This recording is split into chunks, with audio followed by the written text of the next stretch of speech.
250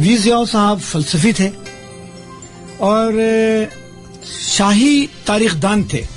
یمنا, آپ شاہی تاریخ دان کا مطلب سمجھتی ہیں؟ نہیں, آپ سمجھائیں پلیز. اچھا, شاہی تاریخ دان وہ ہوتا ہے جو بادشاہوں کی تاریخ لکھتا ہے. جو شاہی تاریخ دان ہے تو بادشاہ کی تاریخ, ہر بادشاہ اپنے زمانے میں اپنے ساتھ ایک بندہ رکھتا تھا صحیح. جو اس کے بارے میں لکھتے تھے کہ بادشاہ سلامت یہ کیا, بادشاہ سلامت یہ کیا, بادشاہ سلامت بڑے رہیں, وغیرہ وغیرہ. تو یہ بھی شاہی تاریخ دان تھے اور اس تاریخ دان کے سلسلے میں ہی ان کی موت واقع ہو گئی. وہ میں بتاتا ہوں, لیکن اس سے پہلے انہوں نے سب سے بڑا کام یہ کیا کہ عام لوگوں کے لیے, عام لوگوں کے بچے کے لیے یونیورسٹی کے دروازے کھول دیے. کیونکہ آپ کو پتا ہے کہ پہلے زمانے میں یونیورسٹی میں عام لوگوں کے بچے نہیں جا سکتے, صرف امیر لوگ کے بچے, صرف امیر لوگوں کے بچے جاتے تھے. ان کو ہی تعلیم حاصل کرنے کا حق تھا اور وہی تعلیم پاتے تھے. لیکن وی ضیاء صاحب نے یہ کیا کہ عام لوگوں کو دعوت دی کہ آپ یونیورسٹی میں اپنے بچوں کو بھیجیں. لیکن ان کا بادشاہ سے, جب نئے ایک بادشاہ ہے جن کا نام تھا سان ہاؤ, تو سان ہاؤ صاحب سے ان کا جھگڑا ہو گیا. کیونکہ سان ہاؤ صاحب نے ان سے یہ کہا کہ آپ جو ہماری تاریخ لکھ رہے ہیں اس میں کچھ باتیں ہم نہیں چاہتے ہیں کہ آپ لکھیں. تو ضیاء صاحب نے کہا کہ بھائی اگر کوئی واقعہ ہوا ہے تو اس کو تو لکھنا پڑے گا. تو بادشاہ سلامت نے نہیں کہا کہ نہیں, آپ یہ سمجھیں کہ واقعہ ہوا ہی نہیں ہے. تو انہوں نے بولا کہ پھر میں تاریخ دان کس کام کا ہوں. بڑی ان کی ٹسل ہوتی رہی. پھر ایک وقت آیا کہ بادشاہ سلامت نے ان کو قتل کروا دیا. اس طرح سے ان کا کام تمام ہو گیا. یونیورسٹی ترقی کرتی رہی. سن 470 میں سونگ خان کی بادشاہت ہوئی. اس زمانے میں سونگ خاندان نے یونیورسٹی پر بے تحاشا پیسہ خرچہ کیا. سونگ خاندان نے نئی یونیورسٹیاں نہیں کھولنی شروع کر دی جیسے ہمارے ملک میں ہو رہا ہے. ہمارے ملک میں یہ ہو رہا ہے عارف صاحب, آپ مجھ سے ایگری کریں گے کہ لوگ نئی نئی یونیورسٹیاں کھول رہے ہیں, لیکن جو پرانی یونیورسٹی ہے, سرکار کو دیکھیں آپ, جو پرانی یونیورسٹی ہے, مثال کے طور پر کراچی یونیورسٹی ہے, پنجاب یونیورسٹی ہے, جہاں ہمیں بہت کچھ کرنے کی ضرورت ہے, لیکن ہم وہ نہیں کرتے ہیں, نئی یونیورسٹی کھول دیتے ہیں. تو کیا خیال ہے صاحب, یہ اچھی پریکٹس ہے؟ بالکل بھی نہیں. آئی تھنک یہ نئی یونیورسٹیز کا جو دھندا ہے اسینشلی ایک بزنس ہے. نہیں, سرکار جو کرتی ہے, سرکار جو نئی یونیورسٹی کھولتی ہے اس کو کیا ضرورت ہے کھولنے کی؟ اگر کراچی میں کراچی یونیورسٹی موجود ہے اور اس میں نہ پانی ہے, نہ کئی جگہوں پہ بجلی نہیں ہے, پروفیسروں کے بیٹھنے کی جگہ نہیں ہے, جھاڑ جھنکار اگ رہا ہے, پارٹ ٹائم یونیورسٹی بن کے رہ گئی ہے, تو سرکار اس پہ خرچ نہیں کرتی ہے, وہاں کی فیکلٹی کو مضبوط نہیں بناتی ہے, وہاں کے لوگوں کو بہترین ٹریننگ نہیں دیتی ہے. اس کے مقابلے میں 4 اور یونیورسٹی کھول دیتی ہے, بلڈنگیں بن جاتی ہیں, یونیورسٹی کھوکھلا ہوتا ہے, اس کی کوالٹی نہیں رہتی. وہ کوالٹی نہیں رہتی. یونیورسٹی وہی ہے جیسے میں نے پچھلی دفعہ بتایا تھا نالندہ یونیورسٹی کے بارے میں یا ٹیکسا یونیورسٹی کے بارے میں کہ ان یونیورسٹیوں میں لوگ تھے, کام کرنے والے لوگ تھے, قابل لوگ تھے, ایسے ایسے لوگ پیدا ہوئے جن کا نام آج بھی تاریخ میں ہے. تو سونگ خاندان نے نانجنگ یونیورسٹی پہ بے تحاشا پیسہ خرچ کیا. وہاں پر لٹریچر کا ڈپارٹمنٹ کھولا, تاریخ کا ڈپارٹمنٹ کھولا, کنفیوشنزم کا ڈپارٹمنٹ کھولا, زبان والا تعلیمات کے کھولا, اور تاؤزم کے ڈپارٹمنٹ کھولے. وہاں پر سیاستدان, شاعر, ادیب, فوجی جنرل پیدا ہوئے جو چین کی تاریخ میں جنہوں نے بہت اہم کردار ادا کیا. آپ کو سن کر حیرت ہوگی یمنا کہ 1918 میں نانجنگ یونیورسٹی میں چین کی پہلی سائنس سوسائٹی بنی, اور 1918 میں ہم لوگ برصغیر ہندو پاکستان جو پہلے تھا, ہم نے کوئی سائنس سوسائٹی بنائی تھی؟ عارف صاحب کیا خیال ہے, ہم نے کوئی سائنس سوسائٹی بنائی تھی؟ مجھے نہیں لگتا ہے کہ ہم نے کوئی سائنس سوسائٹی بنائی تھی. ہم لوگ اس وقت, جی کچھ پیغام آیا ہے؟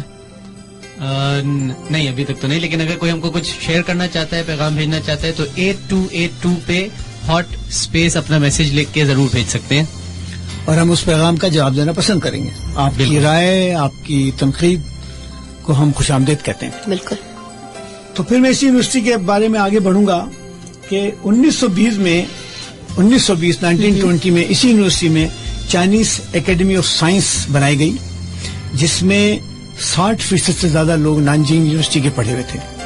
تو جب آپ یہ دیکھیں کہ 1920 میں سوسائٹی بنا دی جائے سائنس کی, تو ملک کا ڈائریکشن سائنس کی طرف ہوگا. آج جو چائنا کی ترقی ہے, اور آج چائنا سوئی سے لے کر کے اسپیس کے جہاز بنا رہا ہے, وہ اسی سائنس کی ترقی کا نتیجہ ہے. علم و آگہی کو فوقیت دی جا رہی ہے اور کورونا کی مثال ہمارے سامنے ہے. کورونا ایک شہر میں آیا اور چائنا نے سائنس کی طاقت سے کورونا کو شکست دے دی اور وہ شہر کھل گیا. تو سائنس کی بات ہم جب کرتے ہیں تو اس پہ ہمیں غور کرنا چاہیے. کسی بھی ملک کی ترقی کے پیچھے سائنس کا بہت بڑا ہاتھ ہوتا ہے.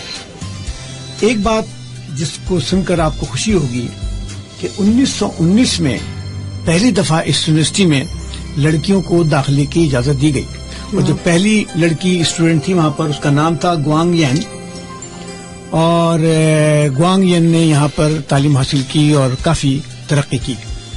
اس یونیورسٹی کا ایک اور بہت اہم رول ہے. آپ کو پتا ہے کلچرل ریولیوشن کے بارے میں پتا ہے آپ کو کچھ؟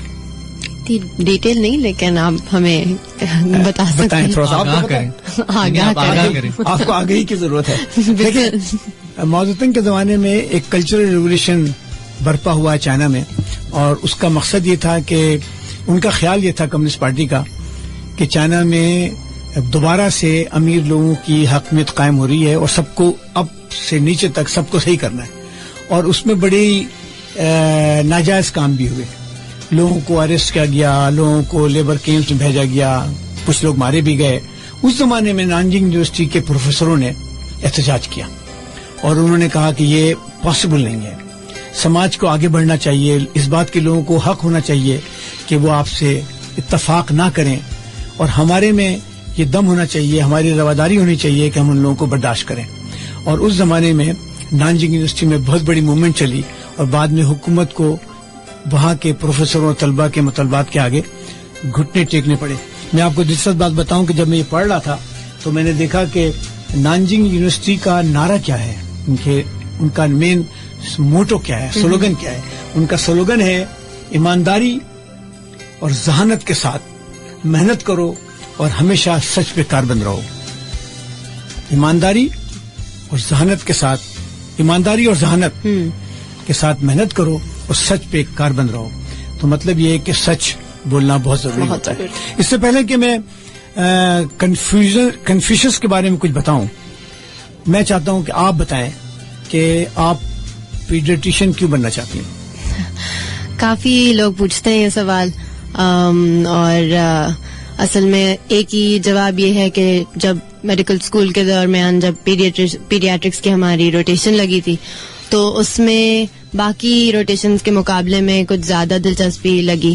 انٹرسٹ اچانک سے زیادہ فیل ہونے لگا کہ ادھر زیادہ مزہ آ رہا ہے لوگوں کو پیشنٹس کو ٹریٹ کرنے میں, پیرنٹس کے ساتھ ڈیل کرنے میں. وہ ایک الگ ایسپیکٹ آ جاتا ہے کہ پیشنٹس کے ساتھ چھوٹے بچے اچھے لگتے ہیں, اچھے تو لگتے ہیں لیکن بیمار بچے دیکھنا مشکل بات ہوتی ہے, آدمی دکھی ہو جاتا ہے. بالکل صحیح بات. تو وہ تو ہے ایک خطرہ کہ یہ بچوں کو کچھ ہونا جائے. جی, ایک وہ مشکل بات تو یہ ڈیفینیٹلی ہے پیڈیاٹرکس کی فیلڈ کے بارے میں.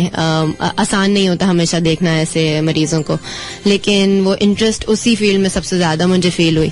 تو اب پیڈیاٹرکس میں بھی بہت سے برانچز ہیں. جی بالکل. تو آپ کا کوئی خاص انٹرسٹ ہے کسی خاص برانچ میں؟ ابھی تک تو نہیں. میں نے سوچا ہے کہ کسی اسپیسیفک فیلڈ میں جانا ہے کہ نہیں. اس میں جنرل پیڈیاٹرکس میں ہی شوق ہے مجھے. چلیں ٹھیک ہے. چلیں یہ تو آپ کی ڈاکٹری کی بات ہوئی. بالکل. جانوروں سے کتنی دلچسپی؟ جانوروں سے اتنی دلچسپی ہے. اور کیوں یہ ہے کہ بھائی سیدھی بات ہے, بلیاں بہت پسند ہیں اور بچپن سے ہمیشہ پسند تھی. شوق تھا, اماں ابا کے پیچھے پڑنا پڑا کہ بس بلی دلا دیں, گھر پہ ایک ہونی چاہیے. ابھی تیسری بلی ہے میرے پاس جو اب ہم نے لی ہے. پہلی جو 2 تھیں ان کو دینا پڑا تھا, تو ابھی تیسری ہماری ہے جو بہت مشکلوں سے کنونس کر کے واپس گھر کے اندر لائی گئی. تو ایک دلچسپی ہے, ایک کمفرٹ ہوتا ہے, ایک کمپینین جسے کہیں. کچھ لوگوں کو مختلف جانوروں میں محسوس ہوتا ہے, مجھے ان کے ساتھ زیادہ لگاؤ ہے. تو بالکل. اس ہفتے ایک عجیب خبر میں نے سنی جی, اور مجھے بڑی خوشی ہوئی. وہ خبر کیا تھی؟ انگلینڈ میں ایک جگہ پر ایک مسلمان لڑکا ہے 21-22 سال کا اور وہ اندھا ہے. اچھا. اور وہ 5 وقت کا نمازی ہے. تو جب وہ نماز پڑھنے کے لیے جاتا ہے اپنے گھر سے تو اپنے ساتھ اس کے ساتھ گائیڈ ڈاگ ہوتا ہے. اچھا. اور وہ گائیڈ ڈاگ اس کو مسجد لے آتا ہے, مسجد کا راستہ دکھاتا ہے, مسجد کے اندر بٹھاتا ہے, پھر اس کو واپس لے کے آتا ہے. اور اس کا BBC پہ انٹرویو آ رہا تھا تو اس لڑکے نے بولا کہ میں اس گائیڈ ڈاگ کے بغیر کچھ کر نہیں سکتا ہوں, میں مکمل طور پہ بلائنڈ ہوں اور قرأت کرتا ہوں. میں قرآن پڑھنا مجھے اچھا لگتا ہے اور میں پابندی سے نماز پڑھتا ہوں. تو کہنے لگا کچھ لوگوں نے مجھ سے کہا کہ یہ جو کتا ہے یہ نجس ہے. تو میں اپنے امام صاحب کے پاس گیا اور میں حیران رہ گیا کہ امام صاحب نے عالموں کی ایک میٹنگ بلائی اور ایک فتویٰ جاری ہوا کہ گائیڈ ڈاگ کو نہ صرف یہ کہ اس لڑکے کو لانے کی اجازت ہے بلکہ مسجد میں گائیڈ ڈاگ کے لیے ایک جگہ بنائی جائے تاکہ جب بچہ یہ عبادت کر رہا ہو, مسجد کے اندر نماز پڑھ رہا ہو, تو گائیڈ ڈاگ وہاں سائے میں یا گرم جگہ پر آرام سے بیٹھے اور جانے کے ٹائم بچے کو لے کے جائے. یہ اس ہفتے کی BBC کی بڑی اہم خبر ہے. تو مجھے بڑی خوشی ہوئی. آپ کو پتا ہے کہ انگلینڈ میں یا یورپ میں گائیڈ ڈاگ اگر نہ ہو تو بہت سے اندھے لوگ کام ہی نہیں کر سکتے.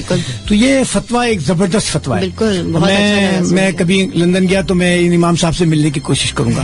مجھے بہت اچھا لگا یہ بات کہ انہوں نے ایک مسلمان بچے کی عبادت میں اس کتے کے رول کو تسلیم کیا اور اس کے لیے خصوصی انتظامات کیے کہ مسجد کے اندر اس کتے کو میں نے دیکھا, تصویر آئی ہوئی. اگر آپ لوگ BBC سنتے ہیں تو BBC کے ویب پیج پہ جائیں اور جا کے دیکھیں کہ وہاں پہ یہ تصویر بنی ہوئی ہے. تو یہ بڑی اچھی خبر ہے. اچھا یمنا, مجھے آپ بتائیں کہ یہ جو آپ کا کھیل ہے اس کے بارے میں بتائیں, یہ کیا ہے؟ اس کا نام پلاٹیز ہے. ایک ایکسرسائز کی ایک قسم ہے جو پاکستان میں ریلیٹیولی نیو ہے. کچھ سال پہلے تک بالکل کم لوگ اس کو فالو کرتے تھے یا سکھاتے تھے. اب آہستہ آہستہ اس کی شوق بڑھ گئی ہے لوگوں میں اور کافی اور لوگ شروع کرنے لگے ہیں. میں بھی ان میں سے ہی تھی جو آہستہ آہستہ ایک ٹرینر کے پاس اٹینڈ کرتی تھی کلاسز جس میں میں سیکھتی تھی, اور اس کے بعد میری دلچسپی اس میں بڑھی تو مجھے بھی شوق ہوا کہ میں اس کو آگے لے کے بڑھوں اور خود ٹرینر بن جاؤں اس ایکسرسائز کے فارم کا. تو ایسے ہی دلچسپی بڑھی اور جب موقع ملا تو میں نے لے لیا. اب پچھلے سال کے اکتوبر سے میں لگی تھی اس میں ٹریننگ کرانے میں, تو اس ٹائم سے میں لگی ہوئی ہوں کہ اور پلاٹیز کا کوئی مطلب یہ ایکسرسائز کا کوئی طریقہ ہے؟ جی تو دوسرے ایکسرسائز کے طریقوں سے مختلف کیوں ہے اور کیا مختلف ہے؟ پلاٹیز جو ہے وہ تھوڑی سملیرٹیز رکھتا ہے ایک الگ قسم کی ایکسرسائز کے ساتھ جس کو کہتے ہیں ہم یوگا. سنا ہوگا کافی لوگ پریکٹس کرتے ہیں, لیکن یوگا میں جب زیادہ رول فلیکسیبلٹی اور ہائی فلیکسیبلٹی کے اوپر آتا ہے, پلاٹیز میں وہ ایک لو امپیکٹ فلیکسیبلٹی کے اوپر آتا ہے کہ وہ آہستہ آہستہ وہ اسٹرینتھ ڈیولپ کرتا ہے ان مسلز میں اور بیلنس ڈیولپ کرتا ہے ان مسلز میں کہ ہم over longer period of time وہ فلیکسیبلٹی ڈیولپ کریں. اور اس کے علاوہ اس میں زیادہ رول تو کتنے گھنٹے روز کرتی ہیں آپ؟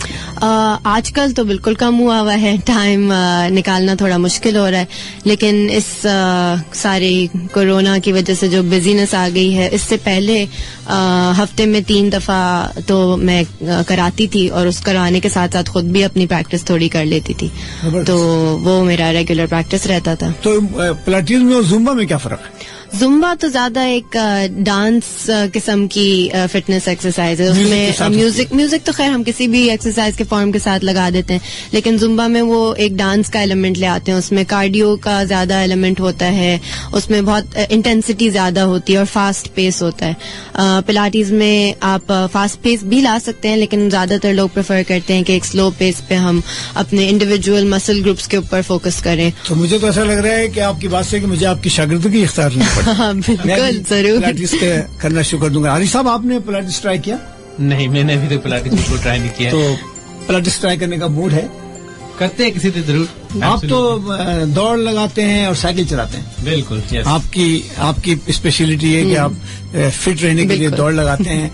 آپ نے کنفیوشس کا نام سنا ہے؟ بالکل سنا ہے. کون تھے کنفیوشس؟ کنفیوشس جتنا مجھے پتا ہے بہت پرانے چائنیز فلاسفر ہیں جنہوں نے بہت ہی بہت زیادہ پڑھے لکھے. اچھا, کنفیوشس کا مجھے اس لیے خیال آیا کہ نانجنگ یونیورسٹی میں ایک پورا ڈپارٹمنٹ ہے کنفیوشس کے بارے میں, تو میں نے بولا ذرا ان کے بارے میں پتا کرنا چاہیے. دوسرے ملکوں میں جو لوگ ہوتے ہیں ان کی تحریکیں ہوتی ہیں, تاریخ میں سے ان لوگوں کا نام ہوتا ہے اور یہ لوگ تاریخ پہ بڑا اثر ڈالتے ہیں. تو ان کے بارے میں نے بولا کہ آج اپنے سامعین کو تھوڑا سا اس بارے میں بتاؤں. پچھلے دفعہ آپ کو پتا ہے کہ میں نے القرین یونیورسٹی کے پڑھے ہوئے مسلمان, یہودی اور عیسائیوں کے بارے میں بات کی تھی. آج میں کیونکہ نانجنگ یونیورسٹی کے بارے میں ہوں تو نانجنگ یونیورسٹی میں کا ایک ڈپارٹمنٹ ہے. تو جناب